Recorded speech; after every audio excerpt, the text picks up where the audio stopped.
دنیا میں سب سے بیوقوف بندہ وہ ہے جسے کوئی اشتعال دلاتا ہے، وہ تو یوز ہوتا ہے، وہ تو استعمال ہو گیا۔ ہمارے ہاں سب سے زیادہ بیوقوفی، یعنی اگر جس ملک کے وکیل بھی استعمال ہو جائیں اور جس ملک کے ڈاکٹر بھی استعمال ہو جائیں اور اسلامک یونیورسٹی میں پڑھنے والے وہ بچے جو گریجویشن کے بعد گئے ہیں وہ بھی استعمال ہو جائیں، تو پھر صرف یہ ہے کہ ہمیں نہ کوئی استعمال کرتا ہے، ہمیں کوئی اشتعال دیتا ہے۔ اب ہماری دنیا میں نا کچھ ایسے اسلامی ملک ہیں جو اب ملک ہی نہیں رہے۔ عراق اب کسی ملک کا نام نہیں، لیبیا اب کوئی ملک نہیں رہا، شام اب کوئی ملک نہیں۔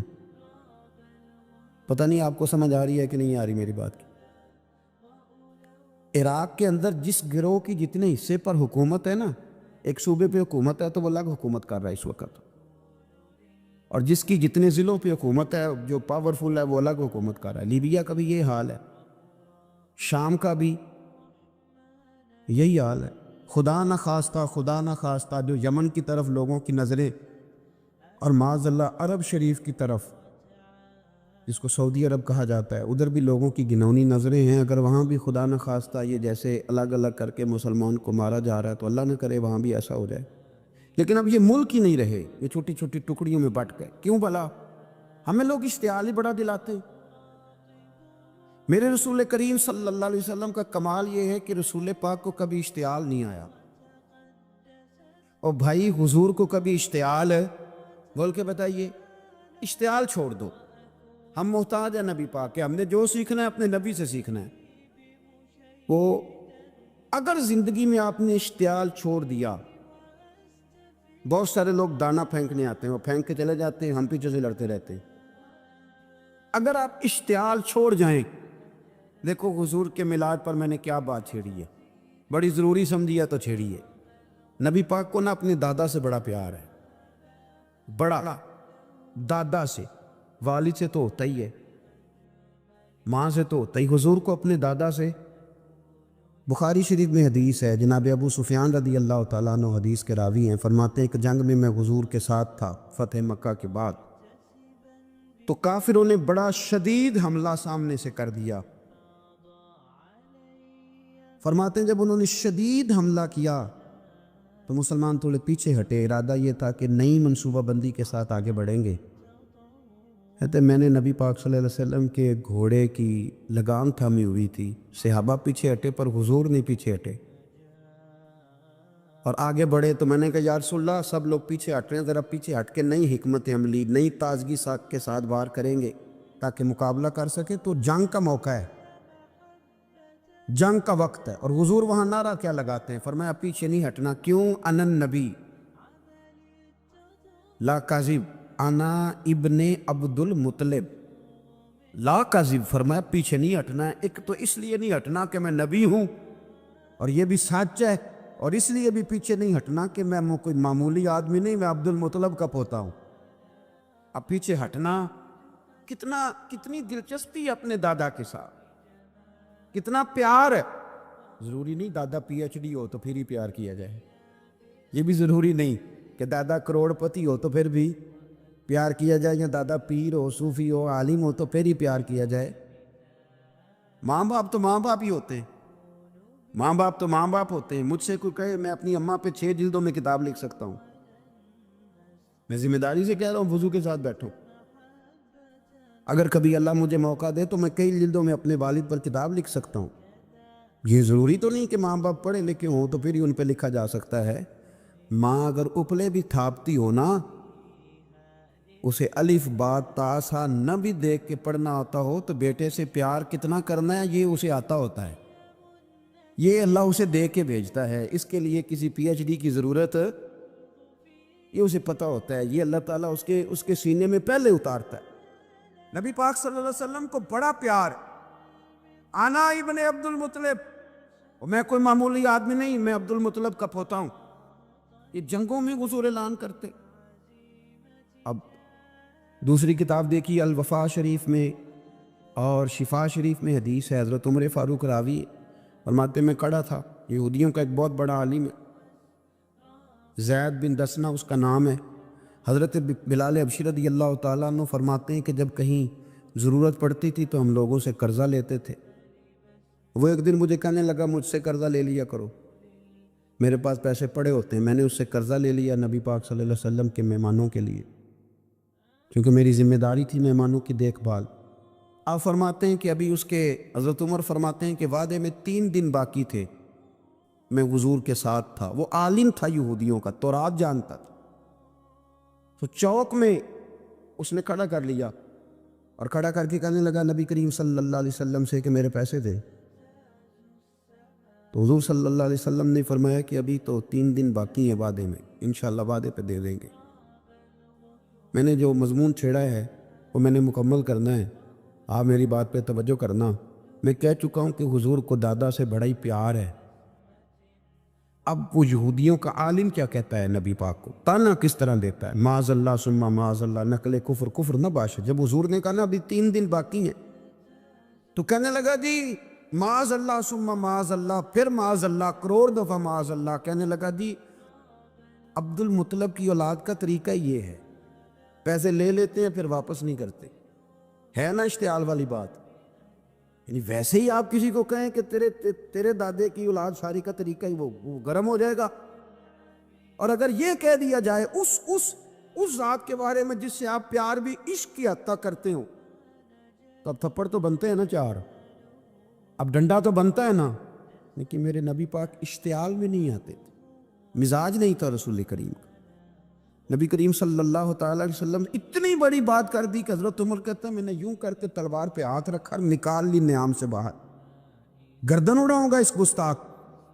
رسول کریم نے فرمایا عمر یہ تو کیا کر رہا ہے، میرے تو ذمہ یہ تھا کہ تو اسے نرمی کا کہتا اور مجھے پیسے دینے کا کہتا۔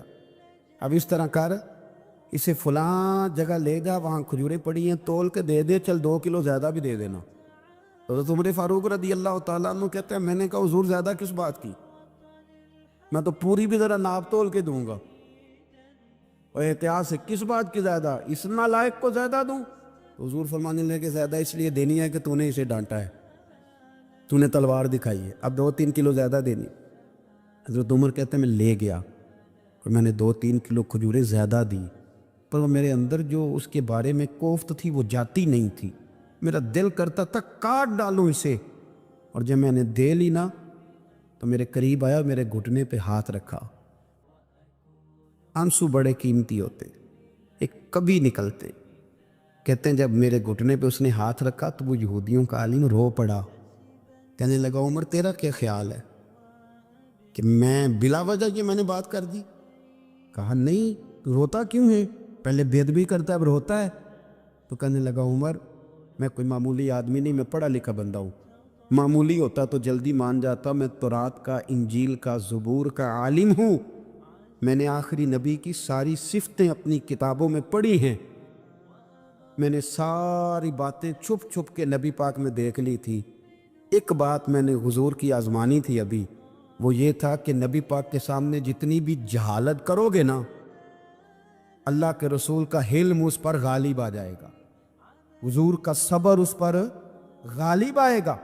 میں نے نا آج وہ آزمانا تھا، اور میں نے نا سازش کر کے بلال کو پیسے دیے تھے، اور میں نے سازش کر کے 3 دن پہلے مانگے تھے، پر عمر تجھے مبارک ہو، میں نے تو آزما کے مانا ہے، تو بغیر آزمائے محمد عربی کا غلام بن گیا ہے، اب لے جا، مجھے معافی بھی دلا، اور نبی پاک صلی اللہ علیہ وسلم کی غلامی بھی میرے لیے، اس سند پہ بھی تو میرے ساتھ شامل ہو۔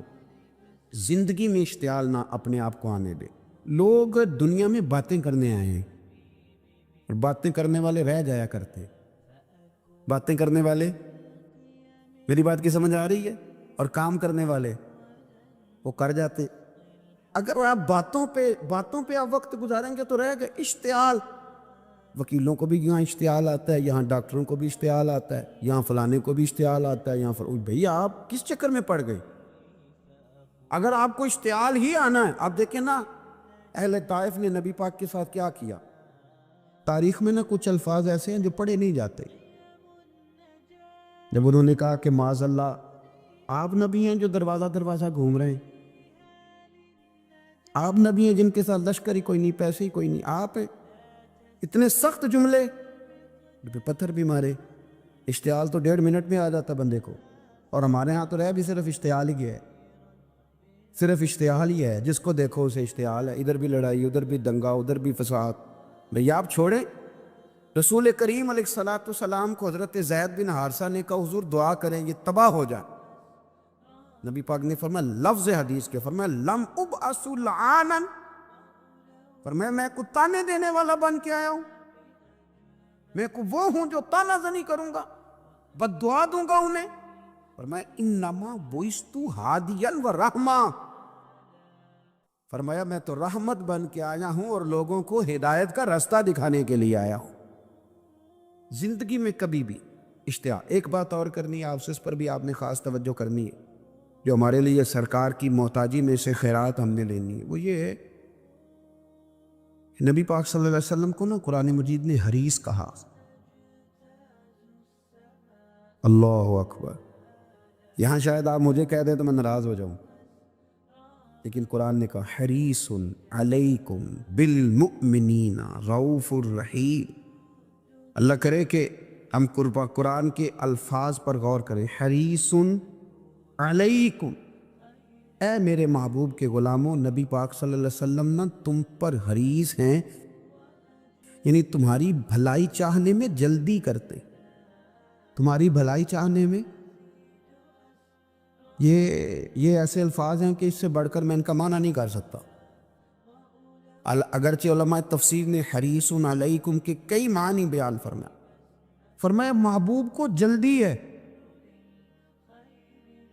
بیٹا بھی اماں سے کہتا ہے اماں آہستہ آہستہ ہی میری ترقی ہوگی نا۔ اب مرید بھی پیر صاحب سے کہتا ہے حضرت صاحب ہوں میں شروع کرتے لئیے سویرے اٹھتے پہنا تے میں ہولی ہولی کر کے داڑھی، مجھے تو خیر بہت سارے کہتے ہیں، اس لیے ایک میرے سنگی ہیں اللہ تعالیٰ انہیں جزائے خیر دے، وہ جنوبی پنجاب سے ہیں تو وہ سرائکی ہیں۔ اب ہمیں اللہ نے یہ اعزاز دیا ہوتا ہے کہ ہمارے پاس ہر زبان کا بندہ ہوتا ہے، اس لیے کئی دفعہ اپنی زبان بھی گڈ مڈ ہو جاتی ہے، کیونکہ سب سے بات کرنی ہوتی ہے نا جی۔ تو مجھے کہنے لگے ایک دن فون کر کے پیر صاحب مبارک ہو گئے۔ میں نے کہا جی خیر مبارک، کیا ہوا؟ کہ میں ان چھوٹی چھوٹی داڑھی رکھ لئی اللہ دے فضل نہ۔ میں کہا چلو میں تیری مبارک قبول کتی تو مہربانی کری انہوں کھاد شاد باندھا رہی تاکہ تھوڑی بڑی بھی ہو ہی جائے، اس مبارک ہوئے۔ میں چھوٹی چھوٹی، میں کہا چلو اللہ کریم خیر کرے گا بڑی بھی ہو جائے، حالانکہ داڑھی کا کوئی وزن ہی نہیں ہوتا، کیا ہوتا ہے نہ چھوٹی کا نہ بڑی کا، اللہ سمجھنے کی توفیق عطا فرمائے۔ باہر کیا جو بات عرض کرنی ہے اس کی طرف آتا ہوں آپ حضرات سے۔ حریص علیکم، بھئی ہر بندہ کہتا ہے میں آہستہ آہستہ چلوں گا، لیکن نبی پاک صلی اللہ تعالیٰ علیہ وسلم نے شوق رکھتے میری امت کو جلدی سے خیر ملے، جلدی سے۔ آپ دیکھیں نا، ہم نے نا اصل میں سنی تقریریں، سنانے والوں نے سنا دیں، بس وہ ٹھیک ہے ایک نظام ہے، لیکن کبھی کبھی نا ہم الجھ جاتے ہیں، اڑ جاتے ہیں کہ یار ایسے بھی ہوتا ہے۔ نبی پاک جلدی کرتے ہیں اپنی امت کو خیر دینے میں، جلدی۔ حضرت ابو ہریرہ نے حافظہ مانگا تو فٹافٹ دیا حضور۔ حضرت جابر ابن عبداللہ نے کہا حضور گھر میں غربت ہے تو فرمایا یہ کلو لے جا، کھول کے نہ دیکھنا کھجورے، کھاتا رہنا ختم کوئی نہیں ہوگا۔ جس نے جو مانگا نا، جو ذرا جلدی کر، مرنا ہے پھر قبر میں جانا ہے، پھر قیامت تک قبر میں لیٹنا ہے، پھر قبر سے اٹھنا ہے۔ وَإِذَا الْقُبُورُ بُعْثِرَتْ عَلِمَتْ نَفْسٌ مَا قَدَّمَتْ وَأَخَّرَتْ، پھر وہاں سے اٹھ کے حساب دینا ہے، حساب کے بعد جنت دوزخ کا فیصلہ ہونا ہے۔ اور میرے نبی پاک صلی اللہ علیہ وسلم کو بڑا شوق ہے امت جلدی جلدی جنت میں جائے، لہذا فرمایا ابو بکر تو بھی جنتی ہے۔ حضور وہ قبر، وہ اٹھنا، وہ حساب کتاب، فرمایا میں جانوں اللہ جانے۔ عمر تو بھی جنتی ہے، عثمان بھی جنتی ہے، علی بھی جنتی ہے، طلحہ بھی جنتی ہے، زبیر بن عوام بھی جنتی ہے، طلحہ بن عبید اللہ بھی جنتی۔ 10 بندوں کو نہ کھڑے کھڑے جنت۔ امام حسن اور حسین پیچھے کھیل رہے تھے تو پوچھ لیا کسی نے حضور یہ 10 تو جنتی ہیں، تو فرمایا جو پیچھے ہیں تو کہا سید الشباب اہل الجنہ، یہ جنتی ہیں اور یہ جنتیوں کے سردار ہیں۔ آپ ذرا پلٹ کے دیکھ رہے ہیں کس طرح حضور نے، اور یہ اس شوق کو آپ سمجھے، ہمیں تو شوق ہی کوئی نہیں، اب یقین کریں نہیں شوق، زیادہ سے زیادہ شوق ہوگا تو اپنے بیٹے کے حق میں ہوگا کہ جلدی جوان ہو جائے، اور اس میں بھی ہماری ڈبل لالچ ہوتا ہے کہ بچہ جوان ہو جائے اور میں کبھی بوڑھا بھی نہ ہوں، یہ بھی جوان ہو جائے اور میں بھی جوان ہی رہوں، بھئی یہ تو نہیں نہ ہو سکتا، اگر وہ جوان ہوگا تو پھر آپ کو بوڑھا ہونا پڑے گا، لیکن ہمارا ڈبل لالچ ہے، یہ بھی جوان ہو جائے اور میں بھی جوان ہی رہوں، یہ ہو سکتا؟ نبی پاک صلی اللہ علیہ وسلم نے فرمایا، آپ ذرا غور کریں، فرمایا وہ بیر رومہ ہے جو خرید کے دے دے گا میں اسے جنت کی بشارت دیتا ہوں، فرمایا جو مسجد بنائے گا میں گارنٹی دیتا ہوں اپنے لیے جنت میں مکان بنا لے گا۔ میرے رسول کریم علیہ الصلوۃ والسلام جنت کو آسان کرتے چلے گئے، فرمایا دو چیزوں کی ضمانت دے دے، زبان اور شرمگاہ کا غلط استعمال نہ کرنا، میں تجھے گارنٹی دیتا ہوں کہ رب تجھے بغیر حساب کتاب جنت عطا کر دے گا۔ جلدی کے ساتھ حضور نے یہ شوق پیدا کیا۔ ہمارے یہاں نا ہر معاملے میں تیزی ہے، امیر راتوں رات ہونا ہے، حسین راتوں رات ہونا ہے، اور بادشاہ بھی نیک ذرا آہستہ آہستہ ہو کے کرنا ہے، آہستہ آہستہ آہستہ آہستہ، اور تو ہر ویلے مسیطے بہ رہنا ہے، اور کتے بھئی ہے جی، بھئی مسجد اللہ کا گھر ہے، تیرے گھر بیٹھتے تو دو تین زیادہ بیٹھتے، تو نے کہنا تھا کوئی اور کام بھی کریا کر، اللہ کے گھر بیٹھے ہیں تو یہاں بھی تجھے اعتراض ہے، کدھر جا کے بیٹھے، کدھر بیٹھے جا کے؟ ہمارا ایک پیر بھائی تھا، اللہ اکبر، تو حضرت صاحب کے پاس آ کے نا کسی نے شکایت لگائی اس کی کہ اس کے گھر والے کہتے ہیں ہر ویلے پیروں کو لے بیٹھا رہنا ہے، تو سب ہس پہ فرمان لگے، ایک بار پھر گل کری، کہتا جو کہتے ہیں ہر وقت پیروں کے پاس بیٹھ رہتا، فرمایا یار بڑا مزہ ہے، ایک بار پھر کری، تو وہ جب حضرت صاحب کو مزہ آتا تھا تو ہمیں مفت میں آنا شروع ہو جاتا تھا، تو یہ تو بڑی بات ہے نا جی کہ کوئی کسی اللہ والے کے پاس بیٹھتا ہے۔ میری بات کو سمجھ لیں، جلدی کرتے رسول کریم، ہمیں بھی تھوڑی جلدی کرنی چاہیے نبی پاک کا غلام بننے۔ صحابہ نے بڑی جلدی کی، آپ یقین کریں 1 منٹ بھی دائیں بائیں نہیں، بس آج حکم آیا، آج ختم، آج ہی عمل ہوگا، کل پرسوں ترسوں کی بات کوئی نہیں۔ ساری دنیا جاتی ہے نا مدینہ شریف اور جا کے دیکھتی ہے مسجد قبلتین، 2 قبلوں والی مسجد، یار بڑا مشکل کام ہے، بڑا مشکل کام ہے، لوگ کہتے ہیں پہلے تسی این جاندے سو، اب یہ کہنا شروع کر دیا بڑا مشکل کام ہے۔ حضور نے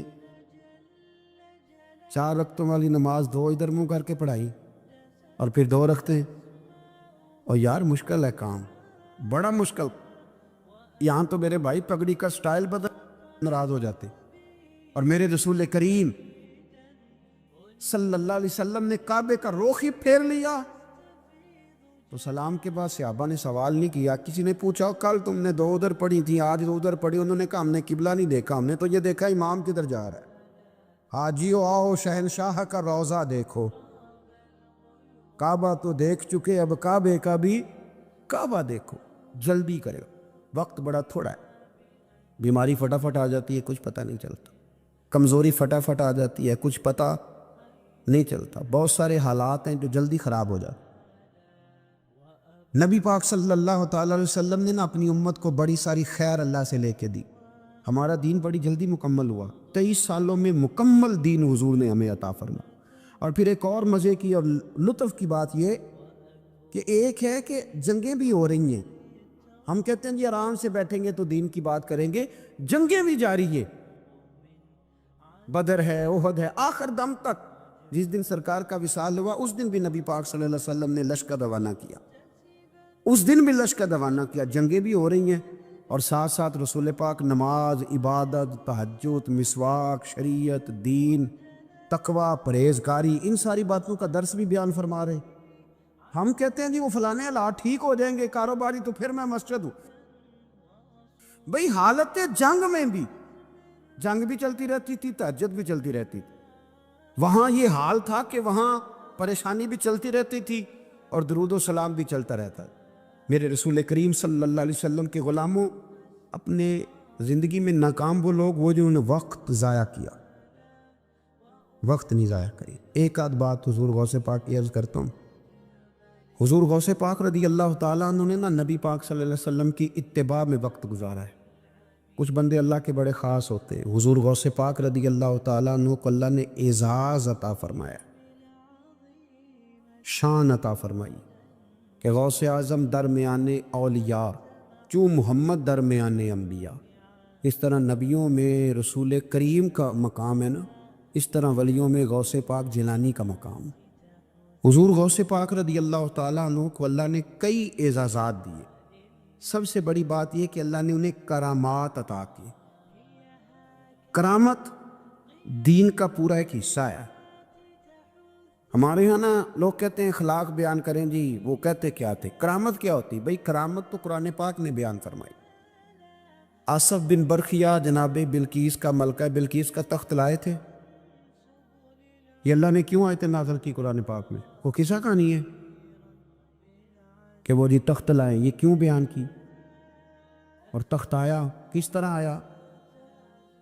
انہوں نے کہا کہ آنکھ جھپکنے سے پہلے آ جائے گا، پھر آیا کہ نہیں آیا؟ ان سے پوچھا یہ کیسے آیا؟ کہنے لگے ھذا من فضل ربی۔ او سنگیو، صرف حضرت سلیمان علیہ السلام کا امتی تخت لا سکتا ہے، نبی پاک کا غلام نہیں لا سکتا؟ یار آپ نے کرامت کا انکار کر کے اپنے آپ کو کمزور کر لیے۔ اور نہیں جی نہیں، یہ کیسے ہو؟ کیا مطلب ہے اس کا؟ آپ سورہ نمل روز پڑھے اور جناب سلیمان علیہ السلام کے امتی کی شان بیان کریں کہ وہ آنکھ جھپکنے سے پہلے 80 گز اونچا، 80 گز چوڑا، 80 من وزنی، تب آنکھ جھپکنے سے پہلے لے آئے۔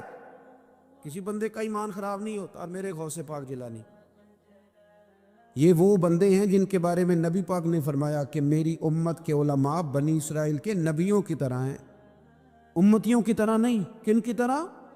نبیوں کی طرح، نبیوں کی طرح۔ حضرت غوث پاک رضی اللہ تعالیٰ ہم کو ملانگ لوگ نہیں ہیں، الحمدللہ تعالیٰ ہم تو غوث پاک کی کرامت بھی مانتے ہیں، پر قرآن و سنت کی اینک لگا کے مانتے ہیں۔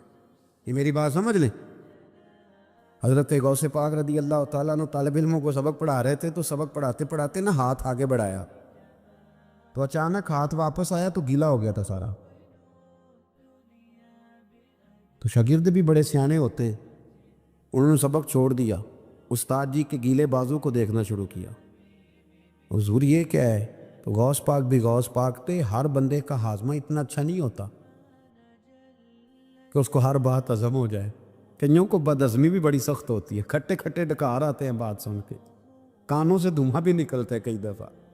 تو انہوں نے پوچھ لیا فٹافٹ کہ حضور یہ کیا ہوا؟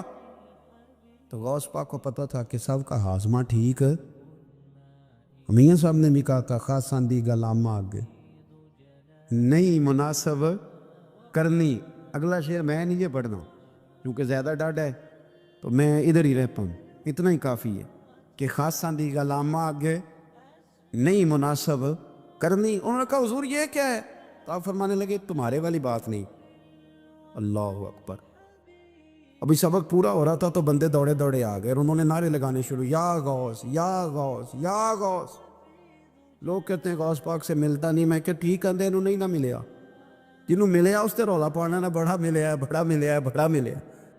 اپنا اپنا معاملہ نا، کسی نے کہا حضور کچھ نہیں دیتے، تو کسی نے کہا میرے کریم سے گر قطرہ کسی نے مانگا، دریا بہا دیے، در بے بہا دیے۔ جس کو ملا ہے وہ تو شور کرے گا۔ تو تھوڑی دیر کے بعد ہی بندے پہنچ گئے، انہوں نے آ کے یا غوث کے نعرے بھی لگائے، وہ مچلے بھی، وہ روئے بھی، وہ قدم بھی چومے، اپنے مقدر پہ ناز بھی کیا۔ شکر ہے اللہ کا، اللہ نے ہمیں آپ کا غلام بنایا، شکر ہے۔ تو طالب علموں نے پوچھا ہوا کیا؟ کہنے لگے کشتی میں بیٹھے تھے تو ڈوبنے لگی تھی، تو ہم نے کہا کہ ہم تو غوث پاک کے ماننے والے ہیں۔ تو پھر حضور غوث اعظم کا دست مبارک نمودار ہوا ہے اور کشتی کو پکڑ کے کنارے لگا دیا ہے، کشتی کو پکڑ کے کنارے لگا دیا ہے۔ ایک قریب کہنے لگا یہ کیسے ہو سکتا ہے؟ تو دوسرا اس کی کمر پہ تھپکے دے کے کہنے لگا ویسے ہی ہو سکتا ہے جیسے آصف بن برخیا کے ذات ہوا، بالکل ویسے ہی ہو سکتا ہے۔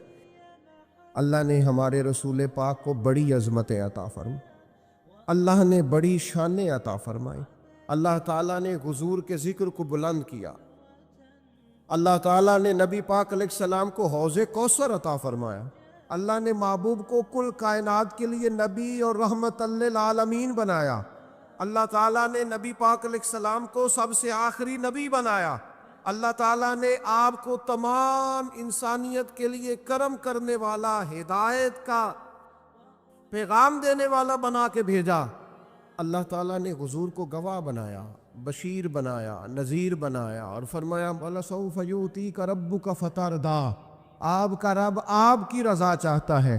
اللہ نے حضور کو قرآن دیا، اللہ نے محبوب کو صدیق اکبر دیے، عمر فاروق دیے، عثمان غنی دیے، مولا علی دیے، حسنین کریمین عطا فرمائے۔ یہ سارے اللہ تعالیٰ نے اپنے محبوب علیہ السلام کی خدمت کے لیے، غلامی کے لیے عطا کیے۔ اللہ تعالیٰ نے رسول پاک کے دین کو پچھلے تمام دینوں کا ناسخ بنایا، اب کسی دین پر عمل نہیں ہوگا، قیامت تک سکہ مدینے والے رسول کا چلے گا۔ اللہ تعالیٰ نے رسول پاک علیہ السلام کو حبیب بنایا، اللہ نے محبوب کو نبیوں کا امام بنایا، کائنات کا سردار بنایا۔ نبی اکرم صلی اللہ تعالیٰ علیہ وسلم کی عظمتیں، اللہ ہمیں فرقہ واریوں سے بچائے، لیکن ایک دکھ ہے نا، وہ بھی بیان کر لینے دو، خوب کرے حمد سے تھوڑا سا گلا بھی سن لے۔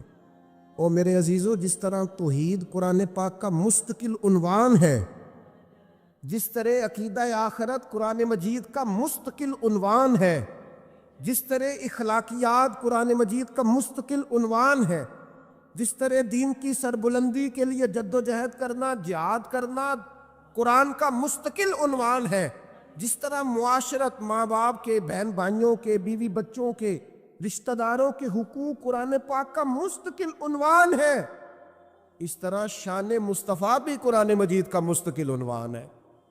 سارے عنوان بیان کرتے ہو، مانتے ہو، تذکرہ کرتے ہو، کیا وجہ آتی ہے جب عظمت رسالت مآب کی بات چھڑتی ہے تو بحث چھڑ دیتے ہو؟ کھائے تجھ کو تپے سکر، تیرے دل میں کس سے بخار ہے؟ کس سے تیرے دل میں بخار چڑھ گیا ہے کہ ہر شے تو مانتا ہے، اور عظمت رسالت مآب کی بات آتی ہے تو بحثیں کرتا ہے؟ عقیدہ وہی اچھا ہے جو جناب صدیق اکبر کا ہے۔ کسی نے آ کے کہا تھا ابو بکر اگر کوئی کہے میں راتوں رات گیا ہوں اور راتوں رات آیا ہوں اور 18,000 سال کا گویا میں منظر دیکھ آیا ہوں، اور اتنی بات تو نص سے ہے نا، لیلم من المسجد الحرام الی المسجد الاقصی، رات کے تھوڑے سے حصے میں مسجد حرام سے مسجد اقصی، یہاں تک بھی کوئی جا نہیں سکتا، ممکن کوئی کہے تو مانتے ہو؟ تو میں نہیں، تو کہا آپ کے محبوب نے کہا ہے، تو فرمانے لگے انہوں نے کہا ہے تو بالکل ٹھیک کہا ہے۔ کہا ابھی تو آپ نے کہا تھا کہ کوئی کہے تو میں نہیں مانتا، کہنے لگے چلا آیا ہو کوئی ہے، تم نے تو کوئی کی بات کی تھا، باقیوں کا حکم اور ہے، اور محبوب کی بات اور ہے، ان کے تذکرے اور ہیں، ان کا فرمانا اور ہے، ان کا کہہ دینا کچھ اور ہے۔ میں نے تو کہا تھا کوئی کہے تو نہیں مانتا، اور وہ جو کہے اور جس وقت کہے اور جس حال میں کہے اور جس رنگ میں کہے، سانو قید سجن دا گہنا ہے، او جنج رکھے اونج رہنا ہے، وہ جیسے کہے، جس وقت کہے، جس ٹائم کہے، بات ختم ہو گئی۔ میں رات پڑھ رہا تھا، ایک صاحب نے لکھا ہے نبی پاک نے خواب میں گئے تھے، یہ تو خیر بڑی دفعہ ہی میں نے بیان کیا ہے، اور ہر سال کوئی نہ کوئی نیا شوشہ چھوڑتا ہے۔ حضور کو معراج، میں تو انہوں آکھاں کہ راتی میں خواب دیکھی کہ میں پاکستان دا صدر بن گیا، تو انہوں اعتراض ہے کوئی؟ تو ساکنے جی خواب پاویں ساری دنیا دے بن جو، سامنے کوئی اعتراض ہے کہ آپ جاگتی آنکھوں سے یہ بات کہیں گے نا، اگر کہ میں صدر پاکستان ہوں تو لوگ کہیں گے جناب آپ سیانے بیانے بندے کیا بات کر رہے ہیں، یہ آپ مطلب کس جگہ بیٹھ کے کیا بول رہے ہیں، سوئے سوئے تو جو کوئی مرضی کہہ دے۔ اگر حضور فرماتے نا میں خواب میں گیا ہوں، تو ابو جہل کو کوئی اعتراض تھا اس بات پر؟ ابو لہب کو، عتبہ اتیبہ شیبہ کو؟ وہ تو اس لیے پریشان ہوئے تھے کہ حضور نے فرمایا میں گیا ہوں، میں گیا ہوں اور میں آیا ہوں۔ ان کی تو پریشانی تب بنی تھی جب حضور نے فرمایا مجھے اللہ نے عروج دیا ہے، وہ تو الٹے ہی تب تھے۔ رسول پاک صلی اللہ تعالی علیہ وسلم کو اللہ نے سیر کرائی،